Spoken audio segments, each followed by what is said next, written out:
Hi, welcome to Bad Music Taste and Other Ways to Ruin Your Life. My name is Dominic. And my name is Sam. Dominic has a record this week. This week's record is the Fake Names EP by Fake Names. This record was released last year, and the copy I have here is an original pressing. Anyways, today we're talking to Nicole Caracia. How's it going, Nicole? Hey. You got it. You got it. It's good. I was saying Caracia for the longest time. So I do that all the time. And it's so hard when when I get introduced or when I talk to people or even when I go to the doctors and they're like, Miss Nicole. And it's like it's Italian. It's okay. I get Fantazzo a lot. The other a few weeks ago, somebody pronounced my last name as Fantaluzzo. I was like, how'd you get an L?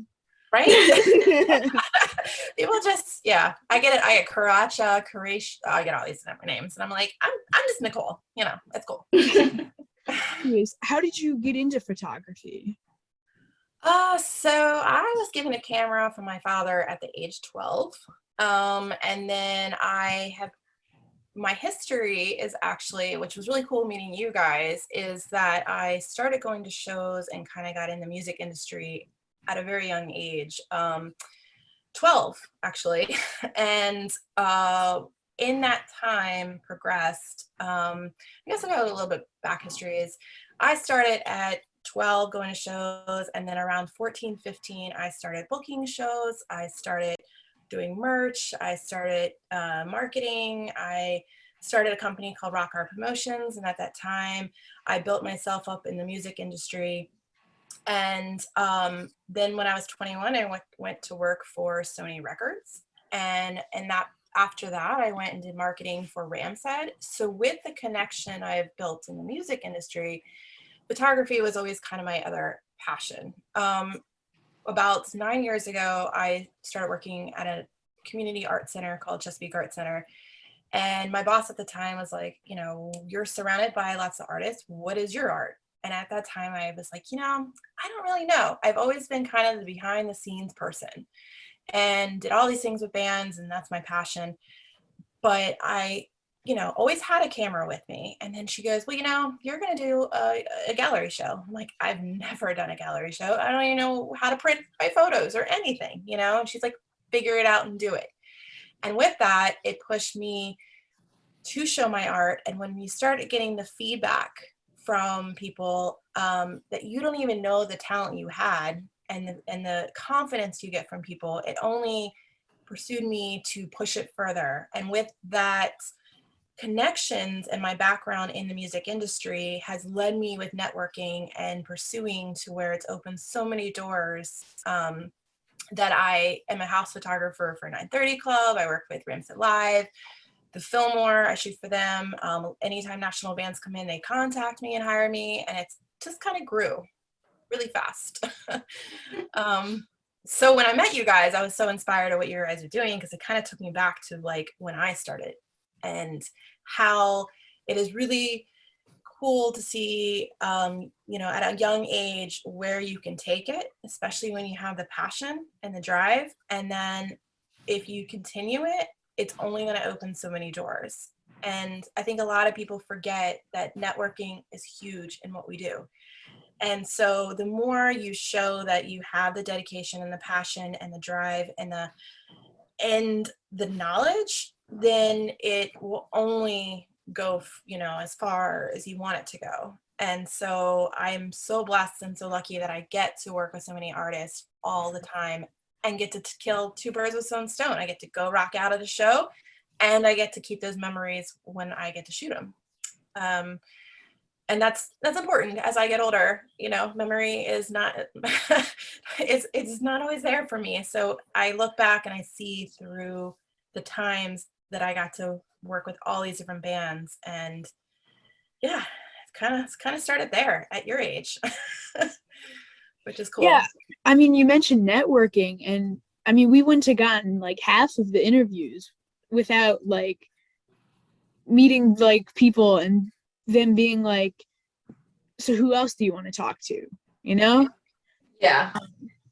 I was gonna say when you said that, I kind of just like I know we both like nodded our heads because I'm like, you see how, one person becomes 5 people and 5 people becomes 10 people, and it just kind of keeps the ball rolling.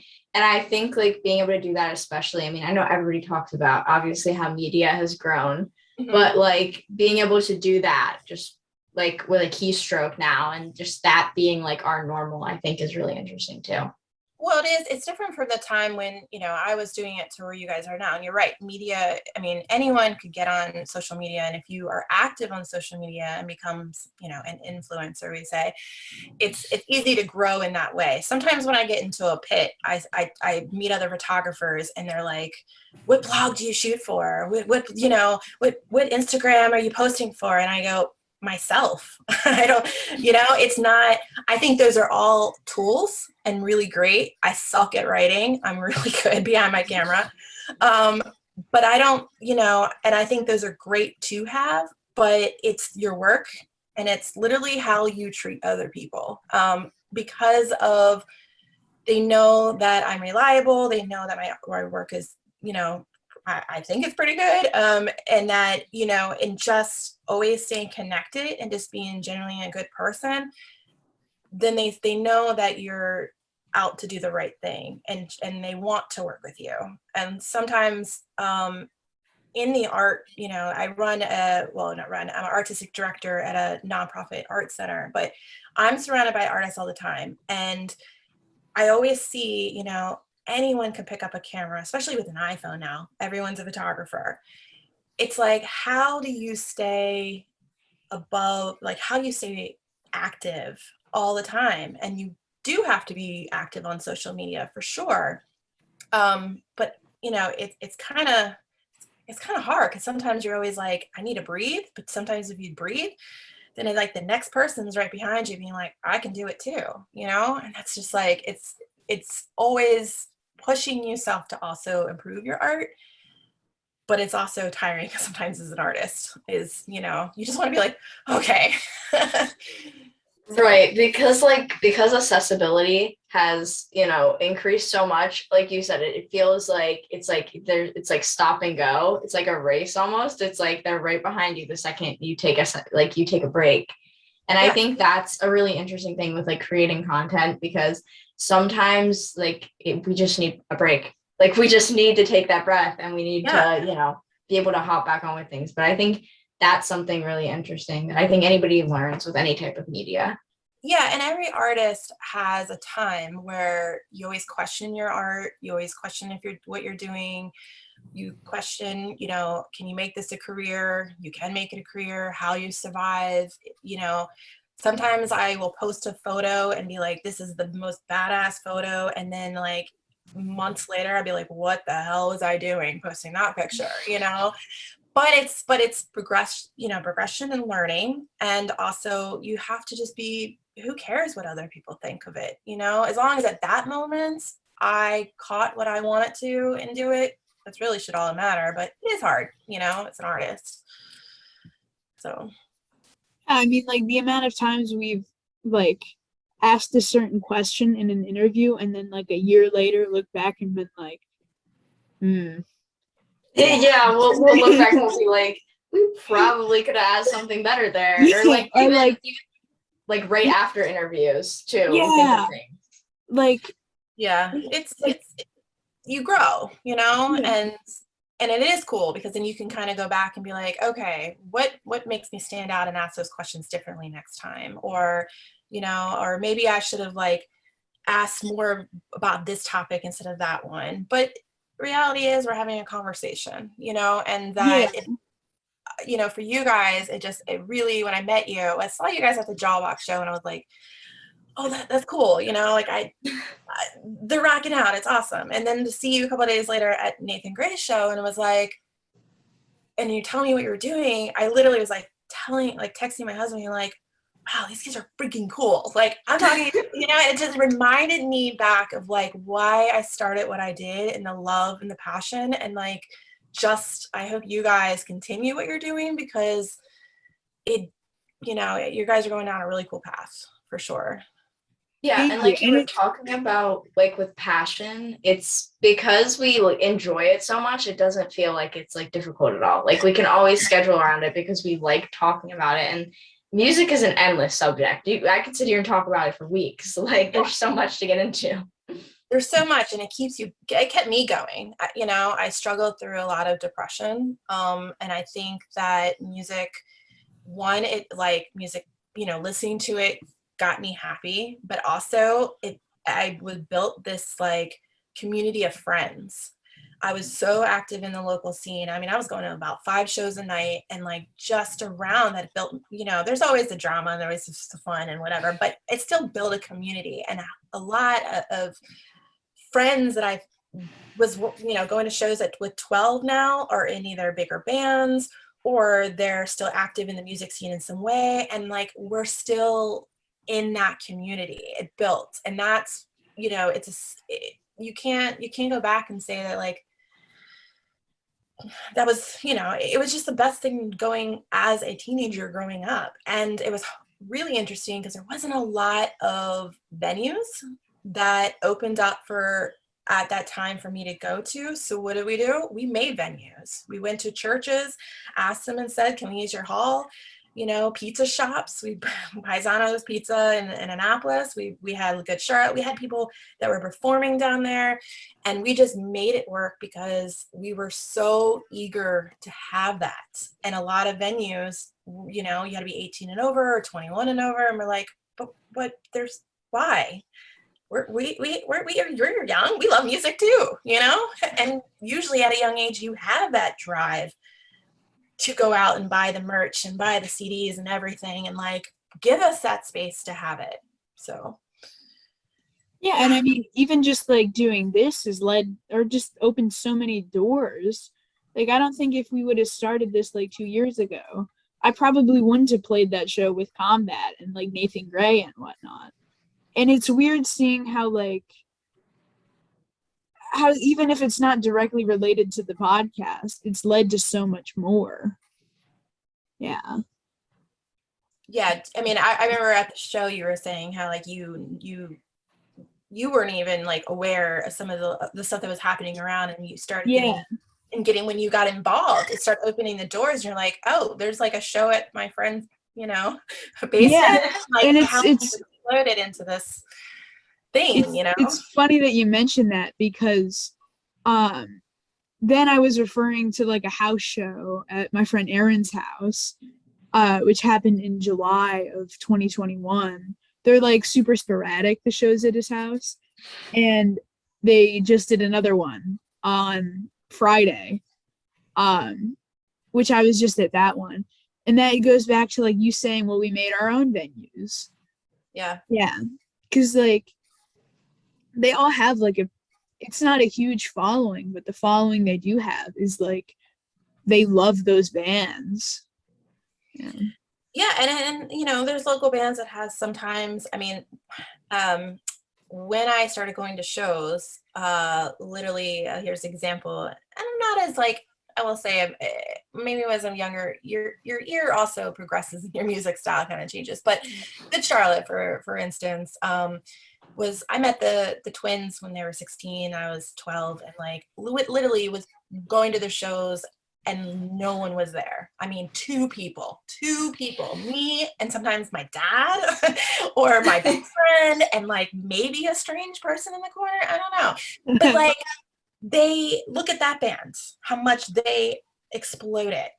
And like that started from going at a woods church in Savannah Park at a pizza shop, and like no one knew who they were. And then, sometimes bands are lucky and have that break, but it's not about that. It's about like they were doing what they wanted to do, and they got lucky, and they're huge now. But it's like there's so many bands that you don't know if they're going to blow up, but it was like it's the community and just enjoying that atmosphere is what matters the most.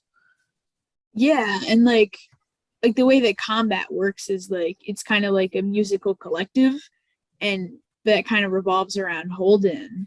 And seeing like Holden's music start to get a lot bigger is like so strange, but it's like it makes sense. Like I watched Combat in the past few months go from like 200 followers to like almost 5,000 on Spotify. It's like they deserve it. They deserve it so much. Like, you guys were so fun. Like I was like, I don't know what to expect from this. And then it was like, I remember a friend at the show was like, oh my God. I was like, I know, like this is fun. I love it. And like just the fact when you guys were talking, it was fun, and like the way you interacted, and you know, I mean, it's sometimes hard for an opening band too to come in because, you know, sometimes everyone's not there yet and you're playing with a smaller crowd, or you don't know, you know, how they're going to act, or some people are just like, oh, I'm not only here for the headliner, you know, but that you guys went in and were like, oh no, we're going to own this. And it was so cool watching you guys. And that was a stressful like few hours beforehand. So we were told there was going to be like a drum share at that show. Our drummer Isabella was supposed to like just use the Nathan Gray Band's drums, and then last minute realized there was a miscommunication, and like we weren't supposed to use those drums. So 3 of them rush out to like, I think the closest person that had a drum set in Combat was like 25 minutes away. So it like 6:30, they get in a car and just drive to go grab that drum set while the other guitarist and I try to sound check. And they walk in at like, I don't know, like right before we were supposed to like play. And but I was like, they still did it. Yeah. I mean, I've seen a show there where Frank Carter, where, you know, he is from England and he came to play and like no one was there. It was his 30th birthday and he said, screw this, I'm buying everyone shots. And he took the whole band onto the floor and was just like, we're just gonna have fun, you know? And like it was, you know, and that made a show that I will never forget, because it's like, well, just do what you got to do, you know, have fun with it and make it work. But it can be very stressful. And I know you guys also had the sound guy incident that all happened before. And I didn't know about that until Black Eye Fox had posted about it. And that was like, that night? No. Oh, wow. Did you hear about it, Sam? No, I was going to say, I haven't even heard about this. So, the Black Eye Fox and the guitarist of Nathan Gray's band, Phil, were getting confused like a lot during the tour. And they're having a conversation, and the sound guy at Metro Gallery comes up to them and goes, all right, so who's who? And he tried to blame it on like, he was like, oh, you both have beards. They don't. So he was like, if you're really pissed off about it, you can go write a song about it. So I think he got fired. I know he left that night and they brought in a new sound guy. Yeah, like right before the show happens. I overheard Nathan talking about it outside to like one of his friends. And I was like, I didn't know what it was about. I only heard about that on Instagram. I happened to walk up and I was talking to Nathan when all that was going down, and it was just, you know, one, it's not right, but it was, you know, the what you guys were able to still turn around and put on the show, even though, you know, and I really appreciate Nathan making the statement at the show about it and what he was, you know, 100% right about. And we have to voice that, but the fact that where you guys were all super professional is that only the people that were like at the moment right there knew until Nathan said later on, but like no one knew. Yeah, I left a couple of minutes early, so I'm not sure I heard that.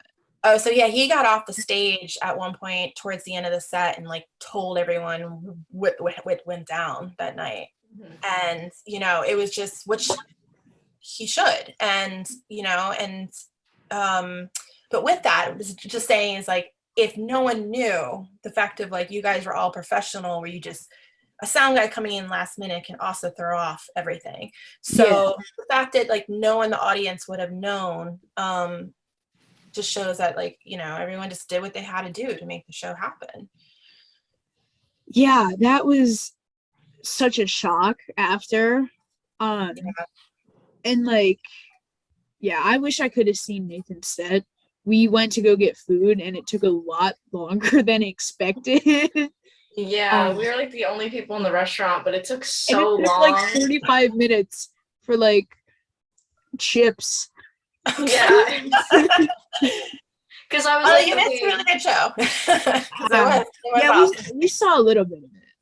Yeah, I saw like I think at least 10 or 15 minutes when we came Yeah. back, but I was like, let's order something quick so we can walk back. And I got like chips and salsa, and it took so long. The guitarist Matt was like, hey, we're gonna go grab some food. There's like a place right around the corner. Nobody in there. We are the only people in there. We sit there waiting for like 45 minutes. It was insane. I was like, all right. And I was like, this was good, but And not I was that like, long. I wonder what they're doing to it. If it's like, if it's gonna be super fancy. No, it was chips and a little like container of salsa. Oh my gosh, you should take that. Yeah.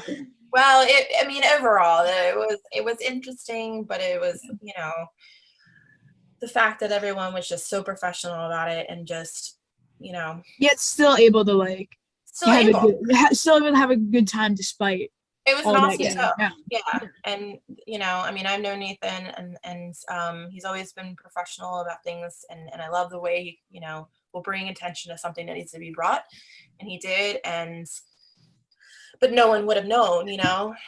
So I'm glad he did tell people, because it needs to be, you know, it was something that definitely needed to be discussed. Yeah, and you mentioned like the fun side of like the combat shows, which like bias aside, I've been like just a big fan of this band for like 3 months, and like if like getting involved like a little bit, I guess, and just watching them grow has been amazing, and just seeing them live. They'll do like little bits every once in a while. Yeah. There was an April Fool's show, and I was doing like sound for him there, or like guitar tech, and we were gonna do a bit where like at the house show there was like a curtain behind it where everybody would keep their gear. There was a couch there, bands could sit there. We were gonna do a bit where Holden just starts screaming backstage, and I was gonna go out and be like, listen, I don't know what happened. I don't know if Combat's gonna be able to play this show because Holden just broke his leg. Like that was gonna be our April Fool's joke. We were like, oh, he broke his leg in the last pit. We thought people were gonna we thought there was gonna be like a gasp.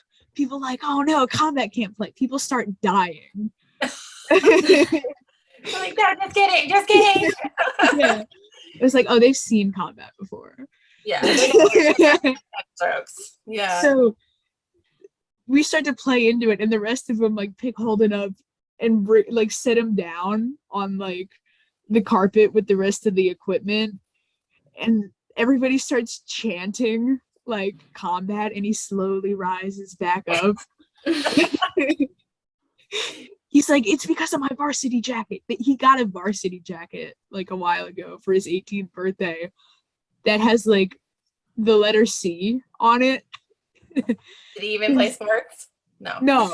Because people used to get like pissed at them because they used to do bits where like they would throw picks out and act like they were super big, like, and act like, I don't know, like Bruce Springsteen, and then play a Bruce Springsteen song. And then they started like, they got a varsity jacket and just started playing into it more and more because people used to get like pissed off about it.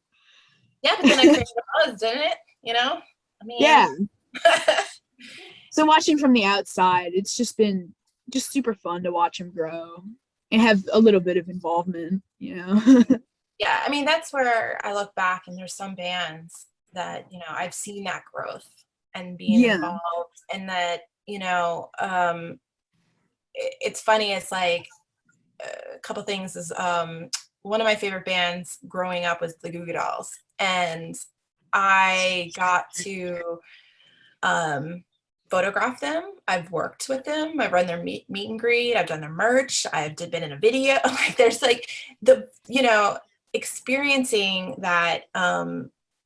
Or also one other story too is when I think it was like 3 years ago, my first show my dad ever took me to was the band Live. And 3 years ago, I got to photograph them too with Bush. And it was just like those moments of you having like getting to work and photograph your favorite band growing up, going to shoot the first band you ever went to a real concert. Like those where I look back of seeing of like where I am now, being like how lucky I am to have those moments where who can say that, they've been able to work with their favorite artist.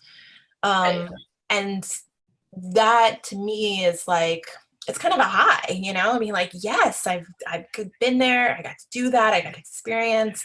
People are like, oh, what are all the artists that you've worked with? And I'm like, I can't even tell you because it's so many.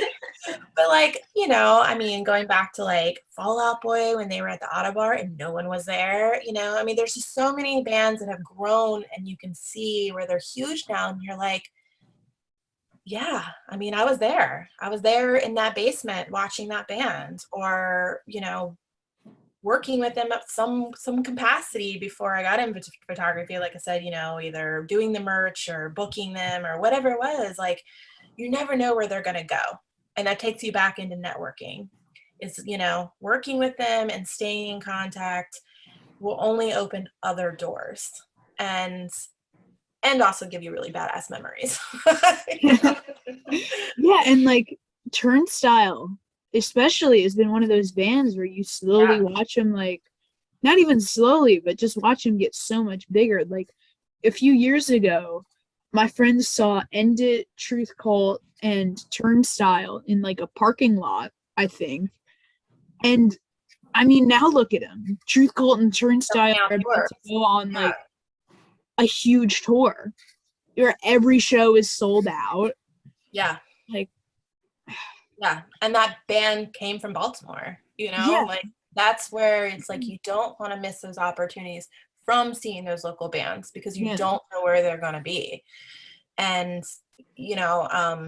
just being involved with it and stick with it. And if you really have, like, if Combat is the band that you want to 100% get behind them and then see where they grow and grow with them. It's not always about being in the band. It's how do you, there's, like I said before, there was years where I was behind the scene where it's just supporting and being involved in other ways where you're helping them also reach their goal, Right. And sometimes just behind the scenes stuff is just so much more fun. Yeah. Yeah. I don't think I've always wanted to play drums. I was in choir for a long time, but I can't play in a band. And I can merch, I can sell, I can market, I can photograph, I can book, I can do everything they need. Just don't ask me to play an instrument in your band. And those are all important. I mean, I love the fact the other night when you watched the Grammys that they were actually representing women in the industry, because that's another thing that I will say that like people and crew in general are as important as a band because they will make the show run, and people have to realize it's not just the band, and that's where you create the family, but also seeing that female crew came out. There's a lot of amazing bookers, production managers, runners, sound, lighting, marketing, everyone behind the scene photographers, where we don't get the recognition because we're women. And yet we're as badass as anyone else, and it was cool seeing that at the Grammys that they came out and they introduced, they were like, oh, I'm the production manager for this band you're about to see. I'm the one to make sure this tour runs. You're like, yeah, it's a lot of work. Yeah, I'm really glad like you brought that up because I think it was either last year or the year before I did like a soapbox speech in one of my classes, and it was all about women in the music industry.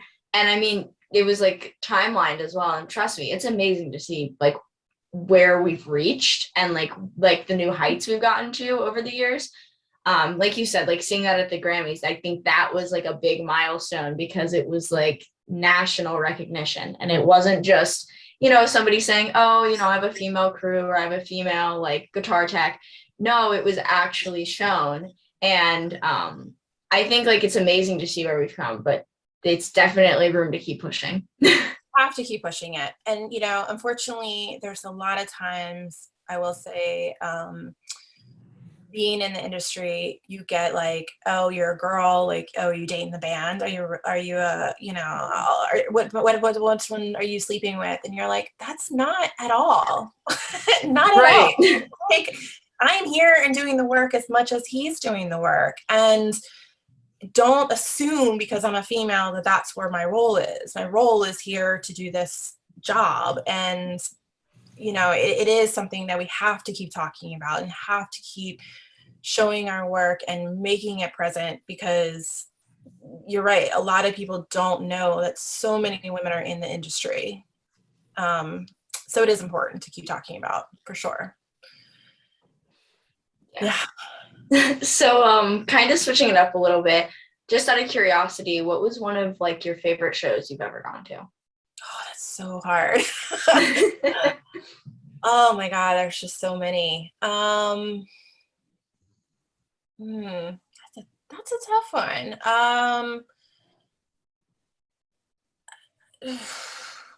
God, probably, let's see, one of my favorite shows. I had a lot of fun a couple years ago when I got to, no, are you asking about working or going to? Either. I guess like whichever one, reaches the like goes past the other one. Yeah. Gosh. Most memorable, and I was just talking to a friend the other day, was a band called These Arms Are Snakes. Small venue in DC. And it was memorable because the singer is crazy. And it was with all my friends, and the energy in that room was just insane. Like moshing to the core, and just you could feel the presence from the singer and the band. And that, when they just had a new single come out, and I was like, brought me right to that. Like, I'm glad, because I've not heard from the band for a while performing, and to see that they're coming back out, but just remember like that moment at that show was just, you felt it, right? But one of my favorite shows I think I worked was the Warped Tour, the last Warped Tour I got to work. And I think it was most memorable for me as a photographer because I got to just roam around Merriweather for the day and shoot all the bands I wanted to shoot. And then afterwards, I wasn't there representing anyone but myself. I wasn't hired. I was just there shooting. And I came out with so many connections. One of the bands, if you've ever heard, it's called Unearth. Ken took the image and it kind of used it for, he's a sponsor with Ernie Ball, and used that image with there, and then use it for his YouTube channel, use it for all his marketing for the band. And it progressed to me as a photographer. It was cool, but I remember at like, I think 13, 14, myself going to all the Warped Tours when it started. And then to be shooting at the last Warped Tour was just really cool. It was a good moment, for sure. Was that the actual like Warped Tour, or the one in like, okay, or the one in like Atlantic City? No, this is the one, well, I've gone to Atlantic City to see Warped Tour years ago, but this one was at Merriweather, because they used to do it every summer at Merriweather. It was the last one before they officially said, like, we're done. I think it was 2018 was the last one. Okay. So like Water Parks played, Good Charlotte played, Unearth, Kill Switch Engage, I think they played. Every Time I Die, that's a band that unfortunately broke up, but I got to shoot them. Yeah, it was just a lot of bands, and some of them, I haven't even heard at that time, but I just went and shot, and just seeing when, again, from when I was going to a younger age to grow up I'm in my 30s now. It's so cool to see that that festival was still going on and so successful, but it gave also the reason why Warped Tour was great is because it also opened up so many doors for so many bands too. Yes, and that definitely. was one of the iconic festivals I felt growing up that was just for the music that I listened to, was a spot for those bands to grow and get an audience, Yeah, I mean, like Less Than Jake has played like every single Warped Tour, I think, and like now look at them. I shoot them too. Yeah, Less Than Jake. Yeah, and they're fun. They're so fun. Oh yeah. They're good. I think I've seen them like 4 times at this point, which is like, I think that's the most I've ever seen like one band. Really? Oh wow. Yeah. Yeah, and it's like I think I've gotten pulled up like twice out of those like 4 times because they're just, I don't know. Yeah, they give the toilet paper roll and they throw it out the crowd with the machine. Like, yeah. I shot them the night before and then the next night at Warped Tour, and because they did a benefit concert down in Annapolis the night before for the shooting. I played bass on that stage. Oh, really? You were there? Yeah, Roger pulled me up and I played his bass at the Less Than Jake show. Then I should probably pull that up because I was shooting it. Yeah. Oh my god. So there was like that benefit show, and we decided to go like that day, and we started talking to somebody there, and she was like, do you want to meet the band? No, wait, I'm trying to think about it now. No, she just like talked to us and was like, I was like, oh yeah, Less Than Jake, Roger's my favorite bassist, and then she just left. And then like when Less Than Jake goes on, Kristen Mix is like, oh no, we're told that Roger is somebody's favorite bassist here, and then they like brought me up and I got to like play his bass when I was like, I don't know, like 10. Yeah, you had it young, and in that moment, that memory though, you're never gonna forget that. And how cool is that? You got to have your favorite musician pull you up and play with them. Yeah, and he used that bass for like years, and then the year after that, like retired it. Yeah, they're definitely a fun band to see. But that was, it was great to see them the night before and then the next day on a larger stage, and again, their energy is just it was great to see that. Yeah, I think I read somewhere that the capacity of that show was like 3,000. The one in Annapolis? Yeah. Yeah, it was a lot. But it was fun. I took my oldest daughter, she'll be turning 11 tomorrow, to that show.